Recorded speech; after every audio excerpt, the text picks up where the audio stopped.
Saudara, isteri kita bukannya seperti papan skateboard. Belum main digilap-gilap, dah dapat dipijak-pijak. Isteri kita juga bukan seperti bola sepak.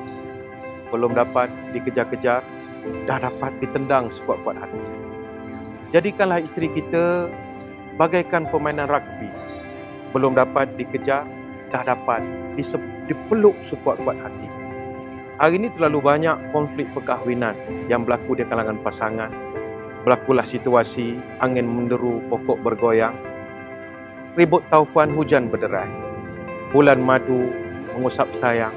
Kok bulan depan sudah diajak bercerai. Justru itu, isteri mereka umpama jari. Hilangnya takkan ada ganti, lukanya kebiasaan akan sembuh sendiri.